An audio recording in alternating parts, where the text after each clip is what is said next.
Cebu Catholic Television Network.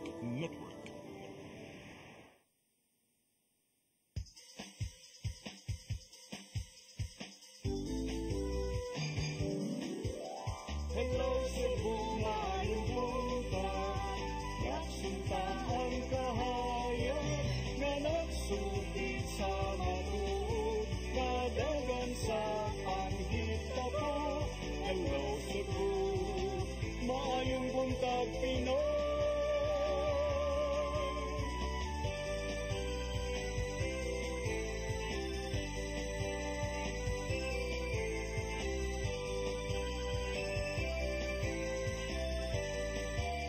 Ang katutulungan sa mga katahan. Hello Cebu,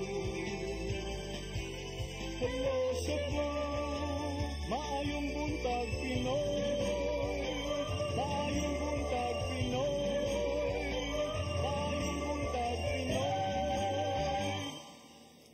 Hello Cebu, maayong buntag Pinoy, adlaw karon nga Biyernes, Agosto 16 tuig 2024. Ug kami mo ay makiguban kaninyo karong buntaga. Sangan sa atong regular host nga si Malu Inocando Tabar, ako si Crystal Joy Felerca. Sa nga usab ni Atty. John Destacamento, ako usab si Gia Navarro. Good morning sa mga nagtanaw nato sa CCTN Channel 47 sa Free TV, ingon man sa ato ang live streaming sa Facebook Live. Og karon atong sugdan ang atong tulumanon sa pagsuta sa atong weather update gikan sa Pag-asa Visayas. Yes, good morning. Good morning, Ian. sir. Yes, good morning sa Ian Mang Cristel. Nang buntag sa tanang mga viewers karon. Kini ato ang pinakaulahing kalambuan sa tong kahimtang sa panahon. Wala tay gi-monitor nga weather disturbance within our Philippine area of responsibility. Samtang sa gawa sa PAR to ay bagyo karon nga nag-apekto, pero sa habagatang bahin kini sa Japan ug wala gid ni influensya diri sa atuang weather sa natin sa Pilipinas. Karong adlaw hanging habagat may nagapasalabi sa extreme northern Luzon. Itong forecast ang Metro Cebu ingon man ang tibuok Kabisayaan, init ug fair weather gihapon ang gipaabot. Apan matag karon ug unya doon na tay mga kahigayunan sa mga patak-patak nga pag-ulan, mga pagpangidlat, pagpanugdog ug sagad niini sa hapon gihapon ug sa gabii tungod sa mga localized thunderstorms. Doon na pud kitay hinay ngadto sa kasarangan nga paghuro sa hangin gikan sa Batang Silangan ngadto sa Bagatang Kasadpan nga magapasulabi sa tibuok Kabisayaan din karagatan pabiling gihapong malinawon ngadto sa kasarangan ng mga pagbalud. Temperatura sa Metro Cebu 27 ngadto sa 33 degrees Centigrado. Adlaw mosalop alas 6:02 sa hapon, karagatan ni Taob alas 6:27 karong buntag. Sa gitason nga 1.4 metro, munas alas 4:17 sa hapon, sa gibupon nga 0.1 metro. Dinhin lang kutob gikan ri sa Mactan, sa buhatan sa Pag-asa Visayas, DOST, kinis Mayo Aguirre ug may buntag. Hello Sir Romeo, good morning. Sir, Yes, unsa ma'am. atong expect na weather sa weekend, sir? Ay, so far, ma'am, hangtod sa tibok weekend, alam sa Domingo, pero weather gihapon atong gipaabot, ma'am. Wala tayo weather disturbance, atong kadagatan, malinawon ra pod, so kira atong mga biyahe sa ato ang mga inter-island. Kung pasubok gihapon ma'am, mga showers or thunderstorms, kanang mga ulan sa hapon o gabi, ma'am. Okay. Thank you kaayo Sir Romeo Aguirre from Pag-asa Visayas. Ug mao kadto atong weather update karong adlaw ug sa atong umabot nga weekend nga expected nga walay weather disturbances, so pwede na kayo makaplan ahead kung unsa man ang mga giplanuhan nga mga vacation. So karon ato nang tan-awon ang mga front pages sa atong lokal ug national nga mga pamantalaan. Atong sugdan sa Sunstar Daily. Construction sans contract. Council probes Cebu City Medical Center. Sa Sunstar Super Balita, tighimog fake documents gi-entrap. Sa The Freeman, owner of getaway vehicle, Cebu City Police Office seeks cops custody. Sa The Freeman Banat News, sunog bikalas og duha ka mga bata. Amahan misungasong aron pagluwas nila, kritikan. Sa Philippine Daily Inquirer, PhilHealth's own union rejects fund transfer. Sa Manila Bulletin, ECCs of reclamation projects under scrutiny. Ug sa Tempo, Yulo's secret weapon. Sa man itong next one. Moto atong mga front pages sa atong lokal ug national nga mga pamantalaan sa atong pagbalik atong sayran ang mga balita nga nahipos sa atong CCTN News Department. Please stand by. Hello Cebu, maayong buntag Pinoy, maayong buntag Pinoy, maayong buntag Pinoy. Discover the beauty of the Philippines.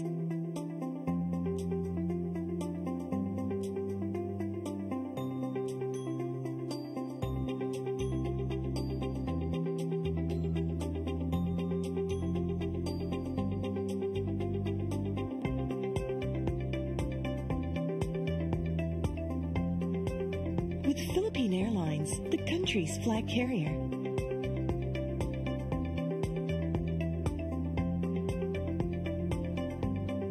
The airline that lets you feel the warmth of the nation.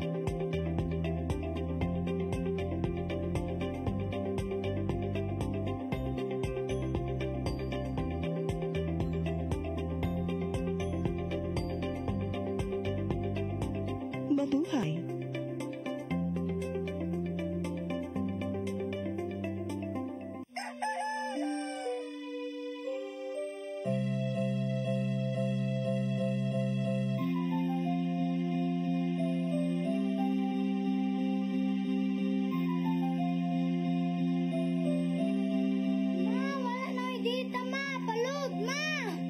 Sorry ma'am, na-late ko.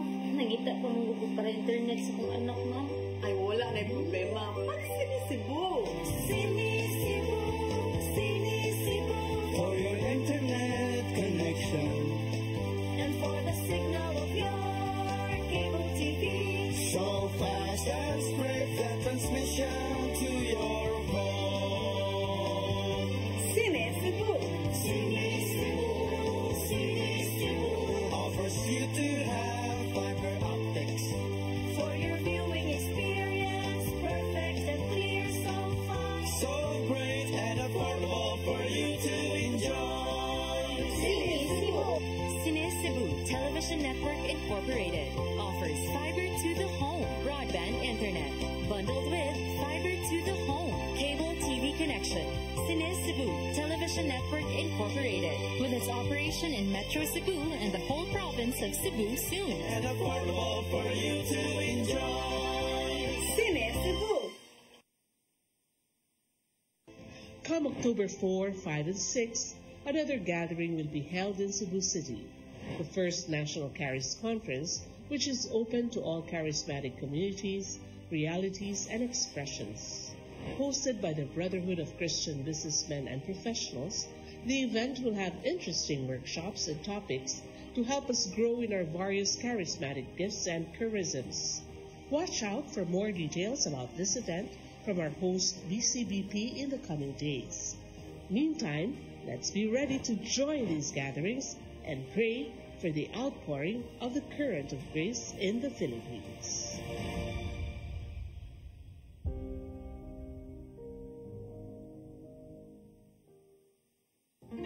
I am the God that healeth thee.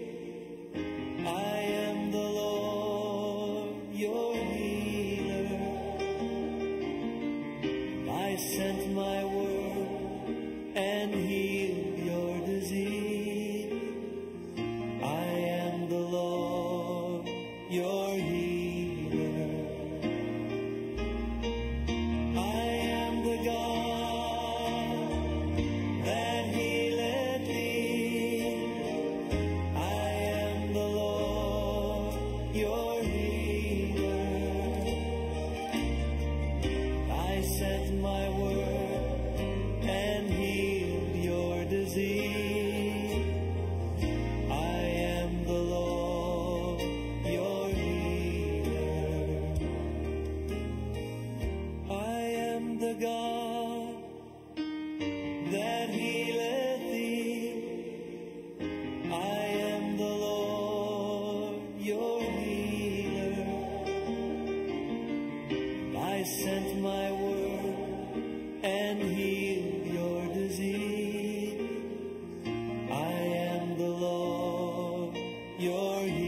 sa Hello Cebu, maayong buntag Pinoy. Ug karon atong sayran ang mga balita nga nahipo sa atong CCTN News Department.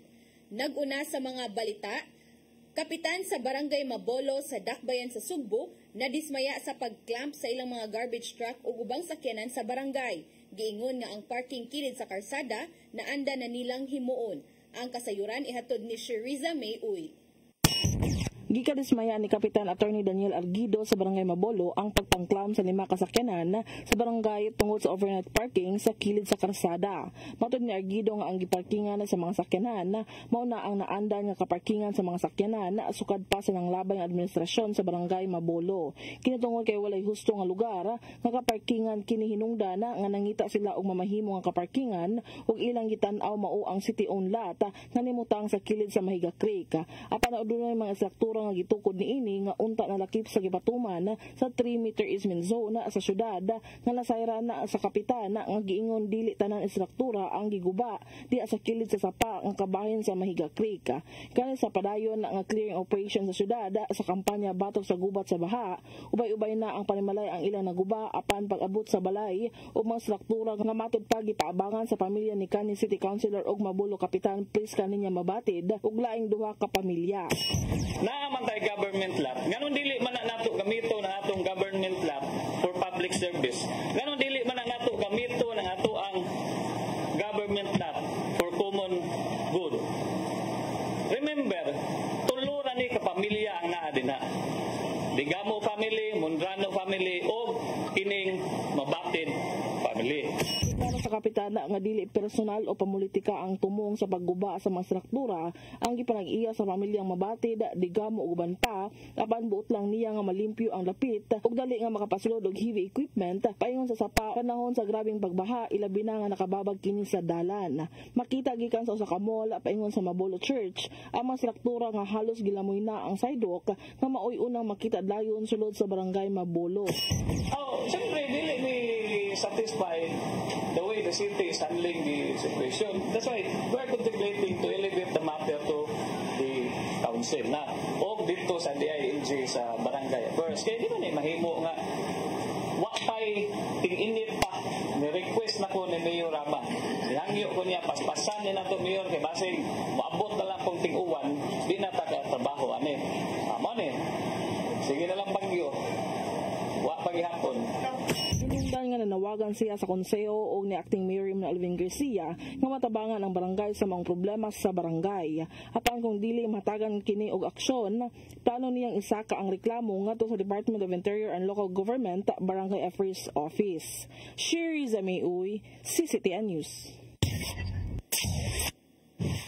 Regional Tripartite Wages and Productivity Board 7 may mopamudawat sa mga petisyon alang sige pangayong aumento sa suhulan. Kini bisan pa man og magsugod na ang ilang public hearing karong adlaw Martes. Ani among kasayuran. Giklaro sa Regional Tripartite Wages and Productivity Board 7 kon RTWPB 7 nga abli pa aron modawat sa mga petisyon bahin sa aumento sa suhulan. Kini bisan pa man og magsugod na sunod semana ang serya silang public hearing bahin sa pangayuong dugang sweldo. Matud silang chairman nga si Dole 7 Director Dila Estiliore nga sa kasamtangan wa pa sila nadawat nga bisan unsang petisyon gikan sa labor groups. Apan mahimo pa silang modawat ini bisan pa man og nagsugod na ang hearing nga pagatambungan sa managlahing grupo. Yes, 50 days before sa anniversary date sa ato nga that's October 1. So 60 days, within 60 days before makadawat pata sa ilahang petitions.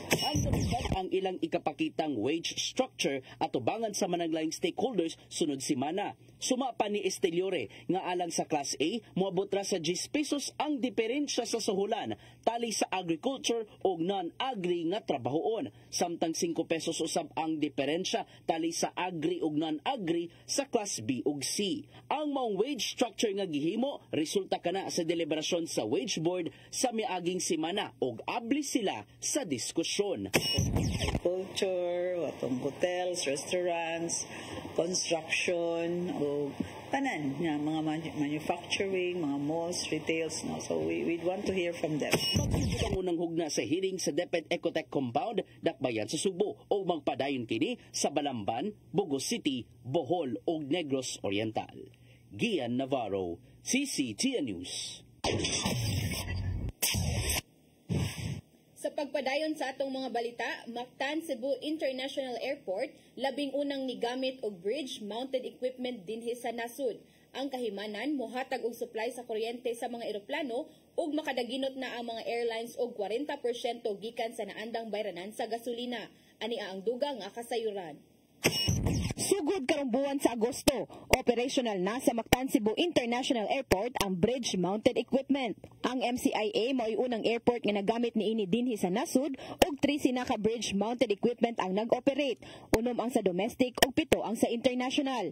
Usa kini sa laka nga ilang gibuhat sa tinguha nga makatabang sa kalikupan pinaagi sa minus na carbon footprint. Matud ni MCIA General Manager Julius Neri, ang maong kahimanan makaminos og carbon footprint tungod kay minus na usab ang magamit nga gasolina sa mga aircraft. Naandan nga kung mutugpa na ang eroplano, pagnguna niini ang makina og adunay mga trucks nga nagkarga og generator ug kini na mo'y maghatag og kuryente aron nga padayong mapaandar ang air condition sulod sa eroplano samtang wala pa makanaog ang mga pasahero.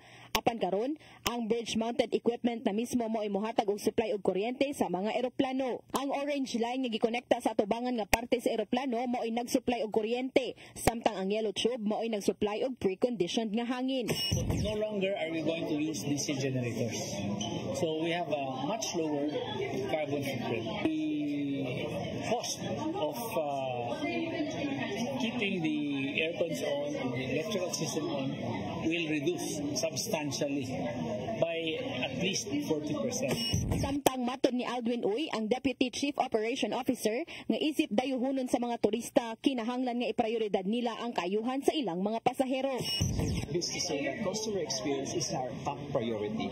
That's why you also see that we are a lot of, we're going out there, right? We are being accredited as customer experience level 1, level 2, and now we are also an ACA accredited level 1. So there is a lot of things that we can also kind of extend to the public that, our aviation industry in the Philippines, right, is really up to that level of best practices internationally. Hidugang ni Neri nga dili obligado ang mga airlines nga mopahimo sa bridge-mounted equipment, apan matud niya wala sigay nakita nga rason nga dili kini nilang i-avail, ilabi na nga moubos ang ilang gasto niini. Mosubra sa 200 million pesos ang gigasto sa MCIA para sa maong kahimanan.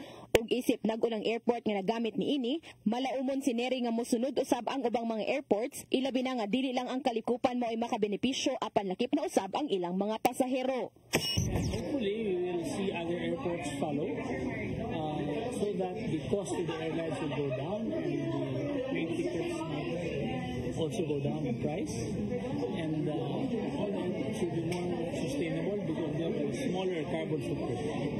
Crystal Joy Filerca, CCTN News. Police Regional Office 7 mihangup sa daling pagka-recover sa getaway vehicle sa mga tulisan nga nanulis sa duha ka mga pawn shop sa Barangay Ermita ning Dakbayan sa Subo. Kiniingon man sa pagkasikop sa driver nini nga gikustodiya na karon sa Cebu City Police Office. Ang kasayuran niya to di Arnold Bustamante.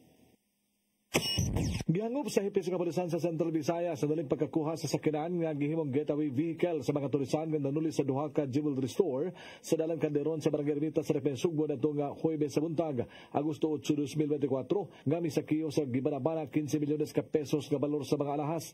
Nato ni Police Lieutenant Colonel Gerard A. Pilares, spokesperson ni Police Brigadier General Antonio Avelin, hepe sa kapulisan sa Central Visayas nga ang pagkasakmit sa sakyanan ug ang pagkarakop sa driver nini makahatag kining tabang sa pagkuha ka kasayuran alang sa pagmarigon sa kaso nga ilang ipasaka sa mga responsable.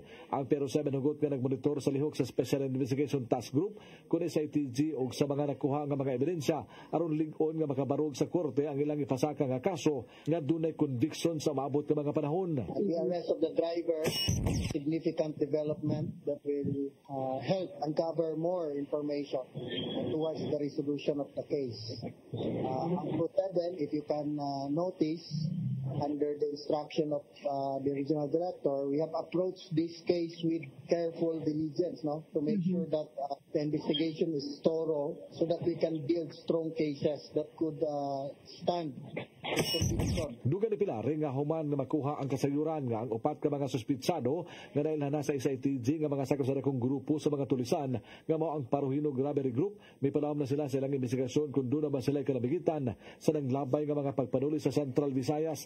Nakigalayan ng Bureau 7 sa ubang rehiyon nga buhatan sa kapulisan sa Pilipinas, inabagan sa PNP National Support Unit aron masayran kung kinsa aga mga nalambigit o makita usab kung sa nahitabo sa wala pa og sa dihang natigayuna ang maong pagpanulis. SITG was able to uncover very substantial information right now.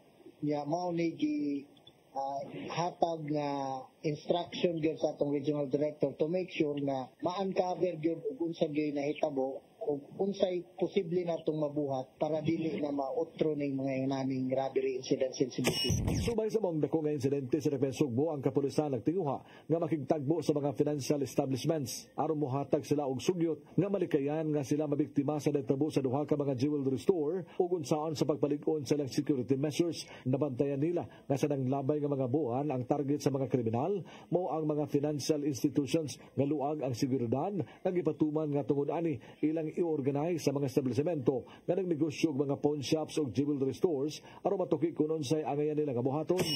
This is a very important adjustment. Kining we will make sure nga organisado ang atong mga membro sa business sector kay posible nga information nga makuha sa usa ka business establishment can be of use to the rest of the members of the business.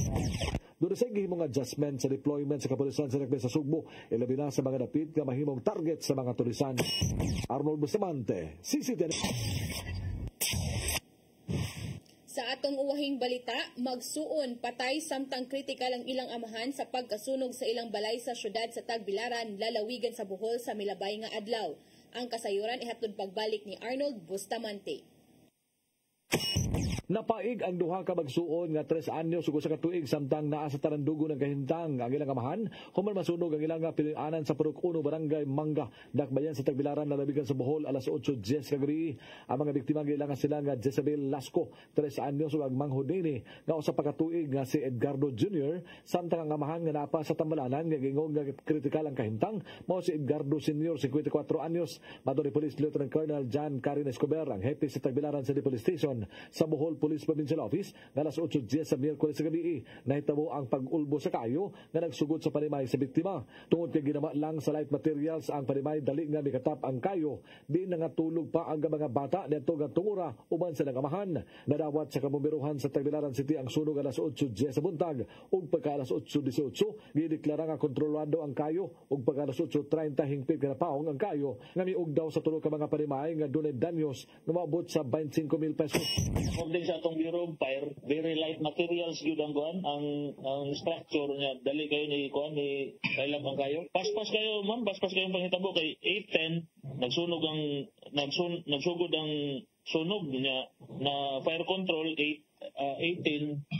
the fire out 8:30. Dugan Escobar nga mismo ay paunta sa pagtabang ang amahan sa duha ka mga bata apan tungod sa kakusog sa kayo ug tungod kay ginama lang sa light material aga panimay, dali nga mikaylap ang kayo. Bisan ang mga silingan nga naa sa dapit wala na makatabang pa tungod sa kakusog sa pagkuyanap sa kayo ug ipaabot na lang nga moabot ang mga bumbero. Nagtuo si Escobar nga dunay ali sa tunga sa balay sa mga biktima. Mao sa hinungdan nga nung wala na makagawas aga duha ka mga igsuon atol sa pag-ulbo sa kayo. Nagparen pang investigasyon sa kabumberuhan sa mong syudad kunon sa hinungdan sa mong sunog. Wala matud pa ang inahan sa ilang panimay tungod kay nanarbaho kini sa ilang lugar o gitakdang maabot kini karong adlaw. Gimonitor usab nila ang amahan matud ni Escobar nga naa sa Governor Celestino Gallares Medical Center tungod kay gihulagway kini nga nakaangkon og dakong kadaot sa lawas. Si Mayor Jane Yap sa Dakbayan sa Tagbilaran misaad na ngayon tabangan ang pagpahiluna sa mga biktima nagip na ang amahan nga napas Tambalanan ug ang pagpapauli sa inahan ni ini. Arnold Bustamante, CCTV News. Paukadto ang mga balita nga nahipo sa atong CCTN News Department nga inyong nakita kagahapong adlaw sa Sayre 47. Sa atong pagbalik, ato ng paghisgutan ang pipila ka mga isyu nga manginlabot ang lungsod ug ang nasod. Please stand by. Hello Cebu, maayong buntag Pinoy, maayong buntag Pinoy.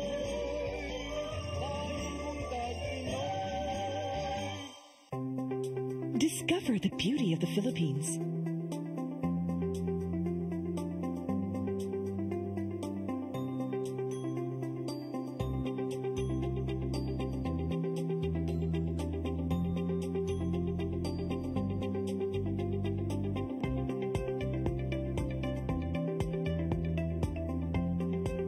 With Philippine Airlines, the country's flag carrier.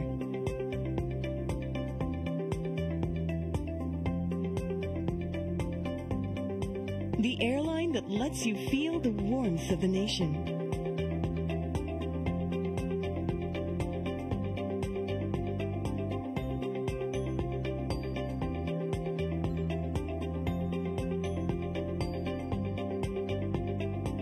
Mabuhay!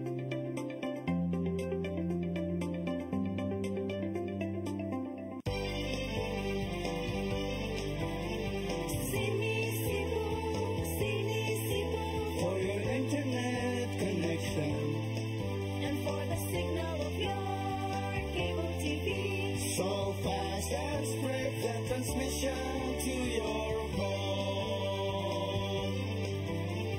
Cine Cebu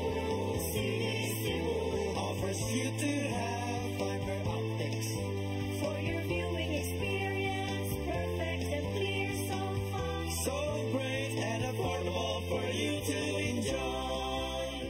Cine Cebu Television Network Incorporated offers fiber to the home broadband internet bundled with fiber to the home cable TV connection.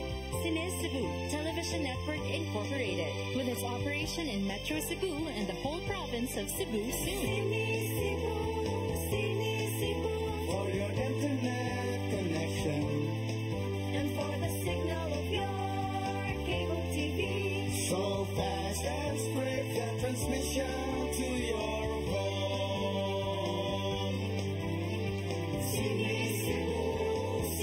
Cebu offers you to have fiber optics for your viewing experience, perfect and clear, so fast, so great and affordable for you to enjoy.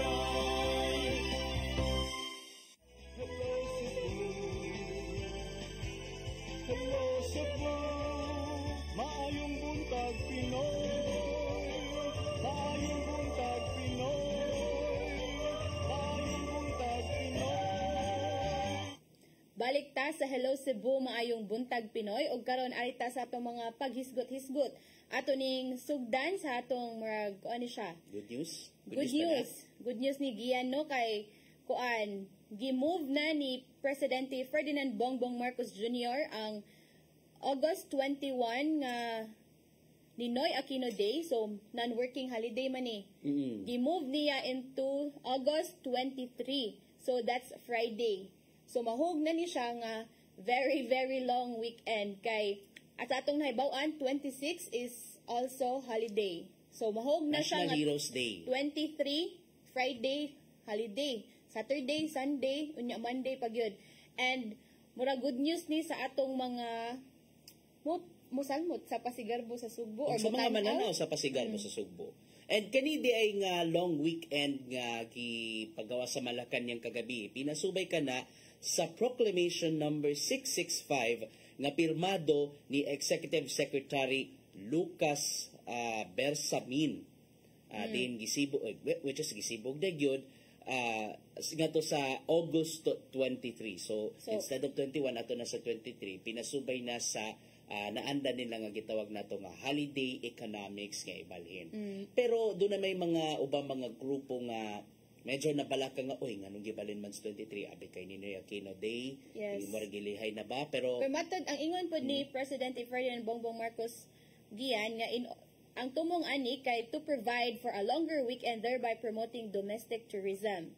So nagpabilin da gihapon daw ang pag-observe sa Ninoy Aquino Day pero ang kuan man ni nga non-working mo siya so gi-move na lang ko which is actually true bitaw kay kabawtang daghan na ang gaplano aning og mga bisita ba asa nga mga lugar nya.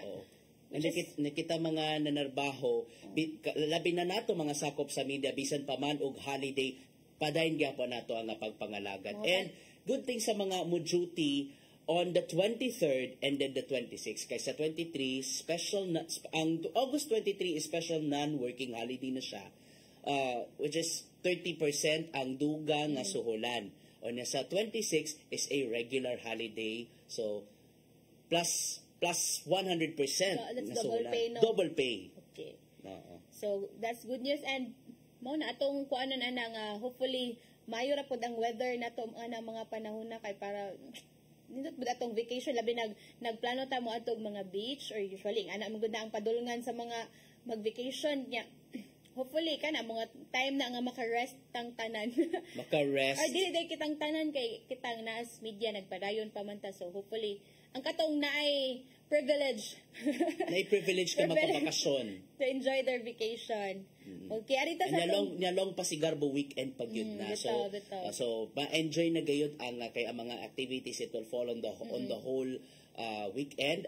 Well, ang pinaka event good is sa August 26. So brace ourselves, enjoy ourselves for the long weekend. Long Pasigarbo weekend. Ang Pasigarbo sa Subo is 25. That's 25, Sunday. That's Sunday. Ito, pero expected po doon sa na oras mahuman, no? Kay, unsa oras mag-start, Gian? Magsugod ang street dancing, magsugod gid siya alauna pasado. 1. And then mga alas 5, then na may tabo ang ritual showdown. Pila to 51, no? 51. Unsa may expected nilang oras mahuman na ang tanang ritual showdown? Mahuman na tanang mga ritual, mga alas 12 o mga alauna. Di mabalaka kay 5 minutes raman ang ilahang presentation. So strict ra gid siya nga 5 minutes. Strict to gid 5 minutes plus 2 minutes nga ingress and egress. I mean, entrance and exit sa mga contingents, props, and everything. Dito kay ang uban ba yan, naganahan mo tanaw niya, magdinalang mo human kay inigkaugma na pa'y work. So, very timely ra pod nga na holiday na ang 26. Na dito rasab ang award. Dito rasab tabo ang awarding pagkaugma. Sa hapon sabi pahigayon ang awarding. 26? 26. Okay. So makakita gyapon ang upang mga tao nga wakasud sa venue sa Cebu City Sports Complex. Okay, Christine, natay saman. Kuan sibog-sibog tas atong next nga hisgutan.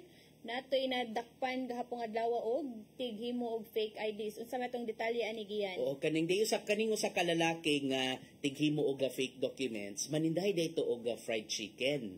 Dito sa gawas ang kaning mong nanindaig fried chicken, doon na day siya modus o sa paghimo o pag-deliver sa mga peke nga mga dokumento sama na lang sa peking tax identification number card sa Bureau of Internal Revenue o kaning inyong nakita ron ingon man mga peking birth certificate gikan sa PSA. So nadakpan si Romel Gonesto Panonce nitong Agosto 12 sa entrapment operation sa National Bureau of Investigation 7 dito sa Plaridel Street sa may downtown sa Dakbayan sa Sugbo. So nasuta sa NBA 7 nga si Panonce nang agni og mga kliyente sa mga fake nga dokumento pinaagi sa online o di ba ka so sa ka social media platform diin nanausab siya yung mga reseller nga gi-coordinate. So matod sa NBA 7 nga kaning si Panonce siya muhimo mubaligya o mo-deliver sa maong mga faking dokumento nga makita ninyo sa inyong mga screen. So kining nga ni mga dokumento upon further human nga nasakmit upon further verification di gid nakita nga fake gid ay kanang mga dokumento ha. Bitaw mo lagi na ang usab pod no kaning sa ato mga online transactions ba. That's why we should be careful good kung kay kabaw man ta mas daghan gud ni ang daghan na ang ni shift to online transaction kay mas hassle free lagi. Pero usab pod atong as consumers, customers ato pong hunahunaon if i-verify pud sa nato kung legit ba gid ni atong site nga nasudlan kaning mga nagtanyag og mga online services kay wata ka ba uban ba mo offer pod for example kani mga PSA manino ang mga gipangtanyag nga naara sa online daghan man ta makita nga kanang magkuha og kanang PSA TIN card daghan ni nag-offer sa Facebook pero usa pod atong kuanon nga i-make sure pod ato if legit ba gid ni kay kana lagi sa giyon pa nanay nadakpan ani ay nya ang uban pod baya di nato malikayan giyano nga mukagat pod dayo ani makita nato sa Facebook labi na kaning mga igo-igo ra pod or kanang mga sa kagustuhan gid nga di ka nang di gid mahaso, Mao gusto gyud. gid nga masayon-sayon gid Masayon ang bitaw. proseso. Nya marag mahaylo bitaw dayon nga hala ko anra day mabayaran ko magkuha ta ani o ari na lang ta sa iya kaysa sakita pa personal mo adto dito sa mga buhatan nga usahay mag linya pa tagtaas manginguna na ba pero Mga adlawon pa. mga adlaw tinuod bitaw gid na mao na nang usa ka ko ano nga kuha tag mga ingon ani ba usahay murag ma-discourage pud ta kay sayo pas kadlawon kinahanglan na ana ta didto kay maglinya na ta igabot to galas 5 taas na kaya tong priority number na ana ta 50 kapin. So mo lang Og din gid baon Cristel, kaning pagkasikop ni Panonse, follow-up operation man di ay ni tuod sa NBI 7 tuod kay una na nadakpan sa otoridad ang usa ka Del Rosario doktor nga gingong gisugo siya sa pag-deliver sa peke nga BIR 10 cards sa mao gyapon nga dan sa Plaridel Street. That was on August 9. Unya kanining si Del Rosario doktor nitug-an nga igura siyang gisugo ni kining si Panonse kaning inyong nakita sa inyong mga screen sa pagpa-deliver sa peke nga dokumento. So meaning siya gud ni ang mga tig-print, siya gud ni ang tig-provide ani? Og tig-coordinate usab siya sa mga manghimuay og mga peke nga mga government issued IDs through Facebook groups. So medyo alarming gid ay. Oo. Wala gina kay usabe na to makita na sa Facebook daghan kayo mag-offer og ingunan na niya usabe di gud to maliken mahaylo gid ta ani kay mas I think cheaper pud ilang ikuan nga mga price and kana laging convenient na lang pud para nato kinsa pa madiganahan ana nga mo nanay mo buhat para nato mo lihok para sa ato pero again ato pong hunaw-naon try pud nato og check gyud kung legit ba gyud na kay sus dali ra gyud kay ang pagpang-scam karon sa online. And aside from that, kasuhan pagid ka og falsification of documents. Kung napamatud ang naghupot ka og mga faking ID. Bitaw. So see, dapat like you mean ang for example ako nakakuha ko sa iya so akong nakuha is kanang peke nga documents, pwede ko makasuhan kay pwede ka makasuhan. That's according to manigi klaro in one of the press conferences ni Attorney Regal Oliva. Attorney Renan Augustus Oliva sa ang NBA 7 director. I stand corrected. Again, si Attorney Renan Augustus Oliva ang NBA 7 director. Giklaro niya nga even ikaw nga ni-subscribe ka na ni-gamit ka, mini-patronize ka sa mga faking nga mga dokumento. Kasuhan gapon ka o falsification of documents. Pero mo pud lagi na ang usap pud ba at unsa nila kakuan nga fake pud lagi. Mo sab. Di ba nga kanang ladri na lang taan niya oy kay kuan pero ikaw lagi nga kanang gusto lang pud kamo avail unsa ni mo kuan hala piki man day ni akong gikuptan nga mga dokumento so that's why moadto na lang gid ta sa mga kita gud mismo mokuha ba kay unsa ra man pud nang one day gud nga atong i-spend para magkoging ani nga mga documents nga kinahanglanon ba gud din nato sa atong pagpang-apply or sa mga anak ba sa mga anak ba nato or unsa ba ni nga mga gamit kay mga valid IDs or mga valid documents ba yan atong mga gipangkuha. So hopefully dapat valid pod, legit pod nga nga sources atong gikuhaan. Ate kita sa mga legit. Kay naigid nang ato kanang nisunod kita sa mga proseso parang balag medyo kapuya may hason mga adlaw pero kanang makayon nga inikuha na nimo sa mga inikuha na nimo sa tin card, inikuha na nimo sa birth certificate. Bisan pa man og medyo magani uban pa ni absent lang muna sa trabaho para lang makaproseso.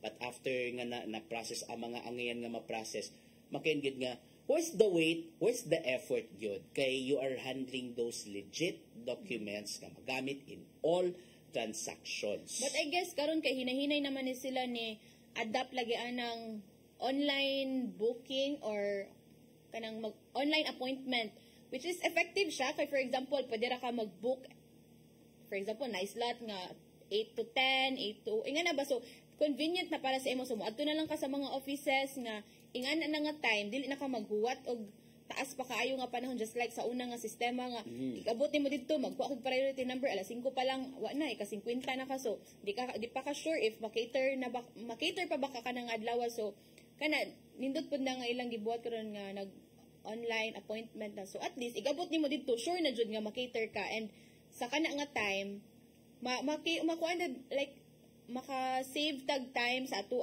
both kay syempre nanrabaho pud ta or nang eskwela ba ta natay mga tagsa-tagsa pud ka mga kinabuhi nga kuanan ba, so yes kana. Importante manggid na siya. So manay painomdom sa National Bureau of Investigation 7 at kita sa mga mo gamit sa og mga legit nga mga government issued IDs para di ta makasuhan of falsification of documents. Okay, arita pud ta sa tong kuan pamantay oras.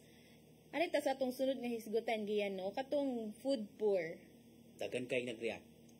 Dagan kay nangasuko. Pila to ang gikuan nga amount? Okay.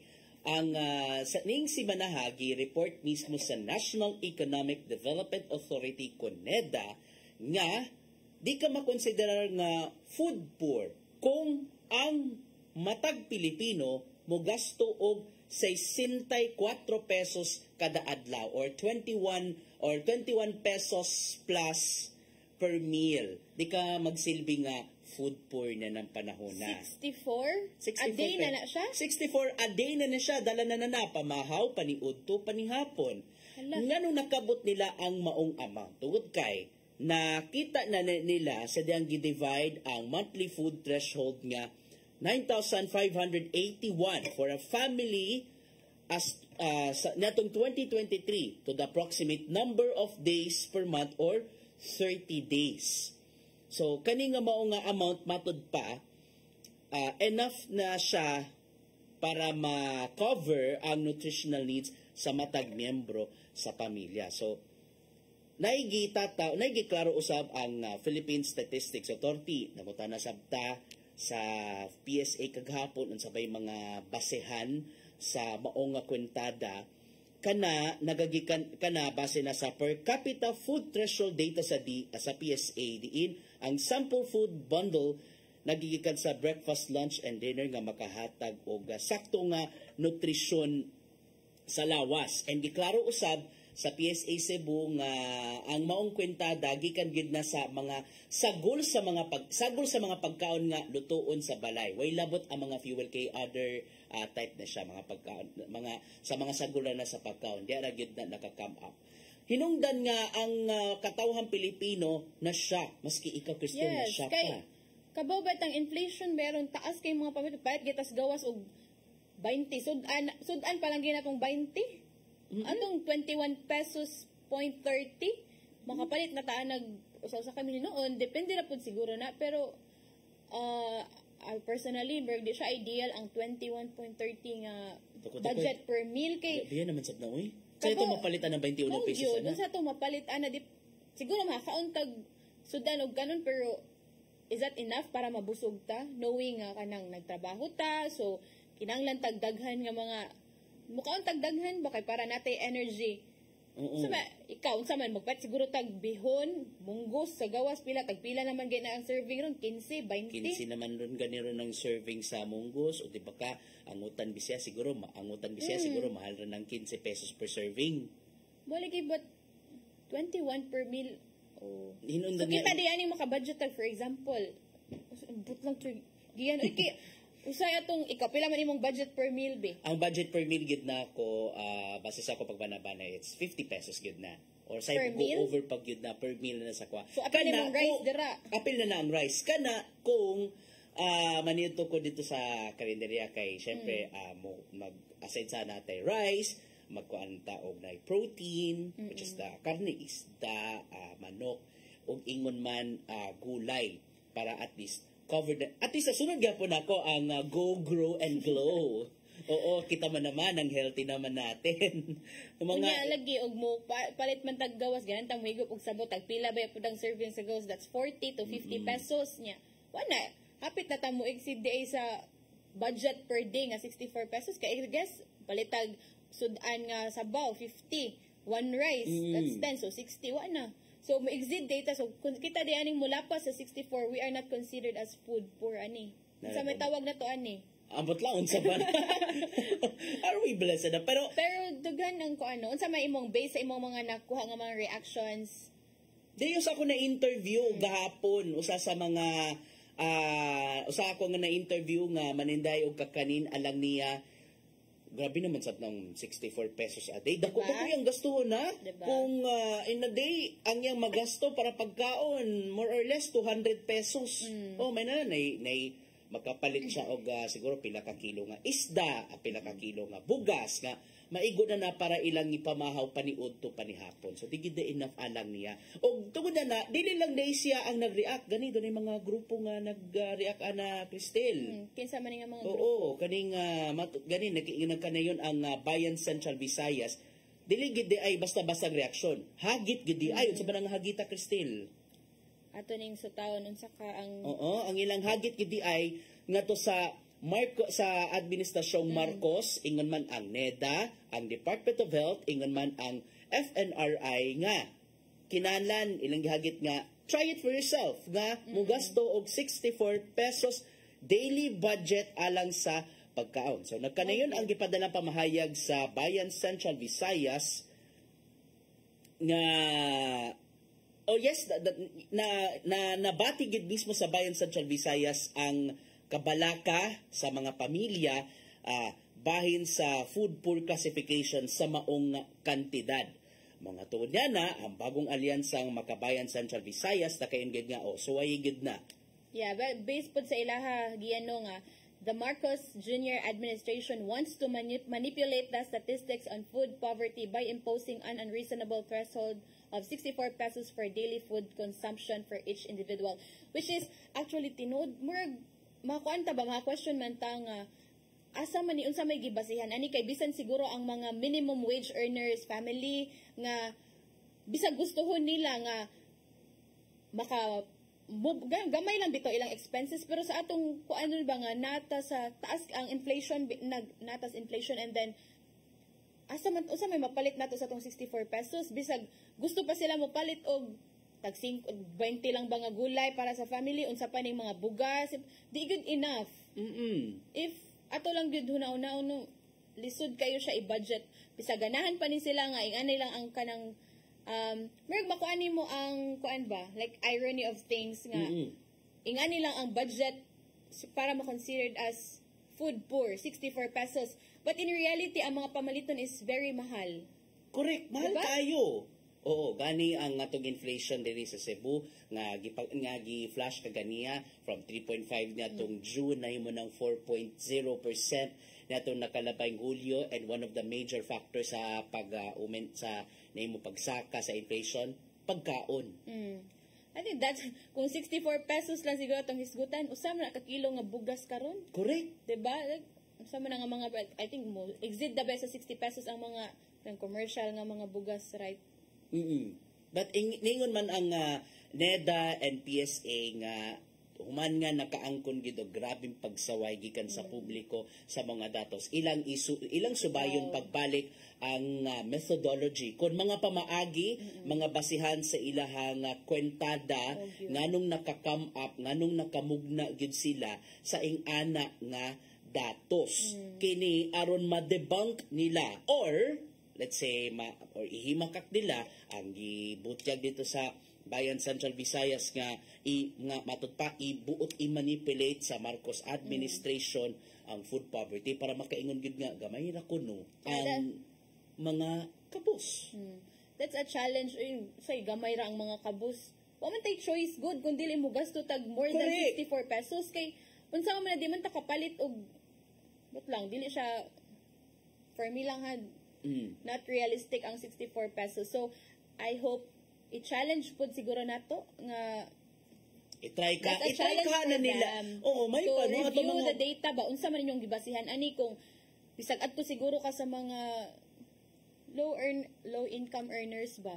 Kung tinuod ba gyud nga per day 64 pesos lang ilang magasto individual. So, if ibutan nato by family, pila man na that's kung 3 mo sa family, mga 180. Kinikwinta for the family of 5 na siya. Wait, so, per individual. Per person day na siya. Per person, ang 64. Per person day rather. So, if tulong mo sa inyong family, so 180 per meal. Malagi na nakalisod na, no? Pero if ikaw lang isa, maupod lagi na. Mausab lagi. Kinahanglan, ato nang ikaw, hopefully, i-review po na nila ilang mga data or kanang, usa ilang gibasihan, anak kay, as we all know, daghan man ang na magwa ka uyon sa ingon na nga 64 pesos nga budget per day. Para di ka madikara nga food poor. And at the same time, para at least healthy living kaya punta. Okay, so wala na gid tayo igong oras paspas katong oras ro no. Ato nang ipadangat ang giandam ni Tatay Dudong Limshua nga pulong og kinabuhi.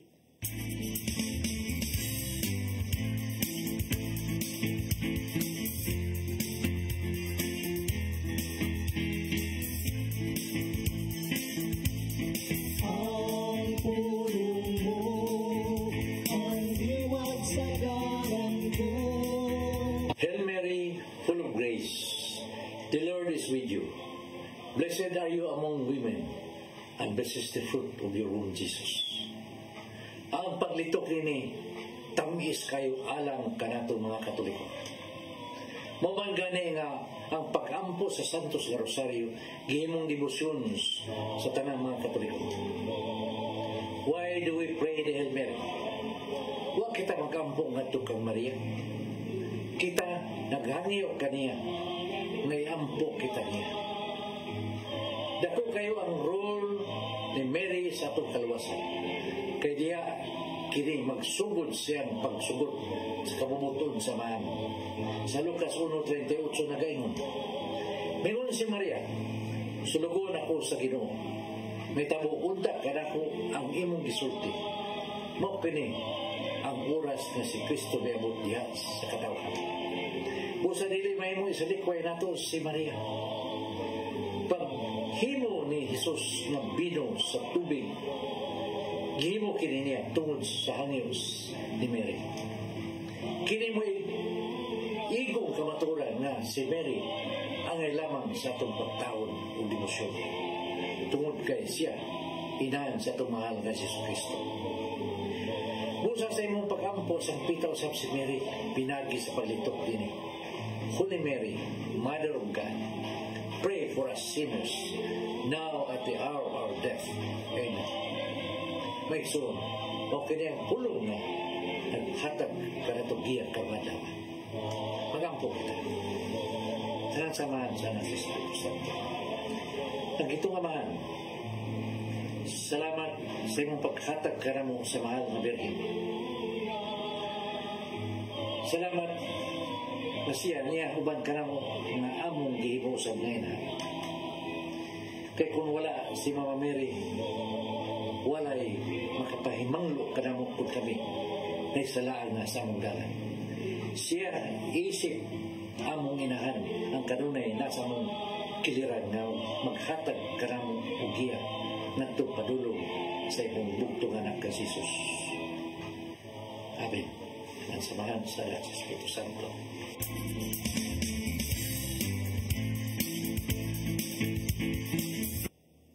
Pulong og kinabuhi ni Tatay Dudong Limshua mo ay nagtapos sa atong tulumanon. Ato sang pasalamatan ang Philippine Airlines. Si Archbishop Jose Palma, Nanay Diana Limchua, Tatay Dodong Limchua. Ato sang pasalamatan si Sir Dennis Tabar, si Sir Robert, Ma'am Inday, Sir Matmat ug Ma'am Joanne. Ato mga kauban sa newsroom nga silang Kuya Michael, Kuya Rodel, Kuya Raymond, Bruce ug Ferdy Katubay. Og sa di pa nato tapuson ang atong programa giyano ato sang i-greet og advance happy birthday ang usa sa atong mga reporters nga si Mary Rose Sagarino. Sa ugmang adlaw iyang birthday. Happy birthday Miss. And also I would like to greet a happy birthday sa akong auntie nga nag-birthday karon. Happy birthday Auntie Juvie. And hello day sa akong mama nga si Mama Yoli nga nagtanaw dia dito sa Ubay, Bohol. Okay, greet na lang po na ko akong family sa Santa Fe. Hello sa inyong tanan dira. Okay. Salamat sa inyong pagpakig-uban namo karong buntaga. Sangan sa atong regular host nga si Malu Inocando Tabar, ako si Crystal Joy Felerca. O kukusab, asukon sa ngalan usab ni Atty. John Destacamento, ako sab si Gian Navarro. Happy weekend ka natong tanan. God bless us all. Daghang kay salamat sa inyong pagtan-aw dinhi sa Hello Cebu. Mayong buntag Pinoy.